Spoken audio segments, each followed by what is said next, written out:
Hello! ప్రపంచ గోధుమ సరఫరా ప్రస్తుతం చాలా గందరగోళంగా ఉంది. ఎటు చూసినా పరస్పర విరుద్ధమైన వార్తలే. ఒకచోటేమో రికార్డుల స్థాయిలో చలి, మరోచోట ఊహించని వేడి. అసలు ఏమి జరుగుతోంది? పదండి, ఈ సంక్లిష్ట పరిస్థితిని లోతుగా అర్థం చేసుకుందాం. చూడండి, ఇక్కడే అసలు వైరుధ్యం మొదలవుతోంది. ప్రపంచంలో గోధుమల్ని ఎక్కువగా పండించే రెండు ముఖ్యమైన ప్రాంతాలు ఒకే సమయంలో పూర్తి భిన్నమైన వాతావరణాన్ని ఎదుర్కొంటున్నాయి. ఒకవైపు బ్లాక్సీ ప్రాంతంలో మంచు తుఫానుల భయం వెంటాడుతుంటే, దానికి పూర్తి విరుద్ధంగా మరోవైపు భారతదేశంలో రికార్డు స్థాయి వేడి పంటలను నాశనం చేస్తోంది. ఈ సరఫరా భయాల కారణంగా గోధుమల ధరలు గత 2 నెలల్లో ఎప్పుడూ లేనంత గరిష్ట స్థాయికి చేరాయి. అంటే భవిష్యత్తులో గోధుమల కొరత రావచ్చనే ఆందోళన మార్కెట్లో మనకు స్పష్టంగా కనిపిస్తోంది. కానీ ఇక్కడే మనల్ని కన్ఫ్యూజ్ చేసే మరో విషయం ఉంది.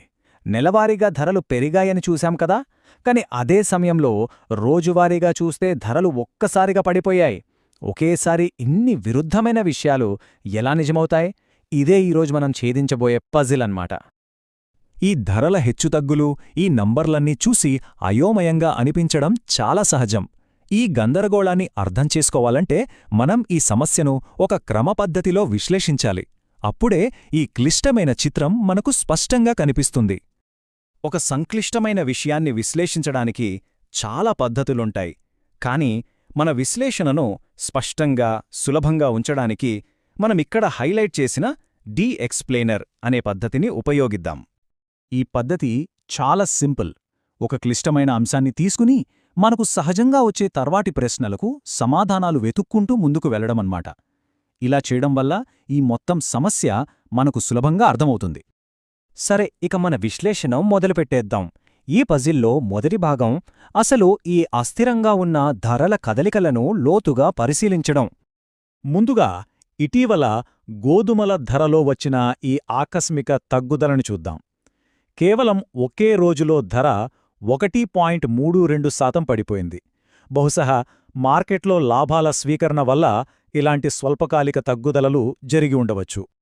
కానీ అదే సమయంలో గత నెల మొత్తం మీద చూస్తే ధర 3.59% పెరిగింది. చూశారా? ఒకరోజు తగ్గడం, నెల మొత్తం మీద పెరగడం. ఇదే మార్కెట్లో ఉన్న తీవ్రమైన అస్థిరతని, అనిశ్చితిని సూచిస్తోంది. ఈ ధరల మార్పులు కేవలం ఒక ప్రాంతానికే పరిమితం కాలేదు. చికాగో, కాన్సాస్, యూరోపియన్ యూనియన్ ఇలా ప్రపంచంలోని ప్రధాన మార్కెట్లన్నింటిలోనూ ఇదే పరిస్థితి. అంటే ఇది ఒక గ్లోబల్ సమస్య అన్నమాట.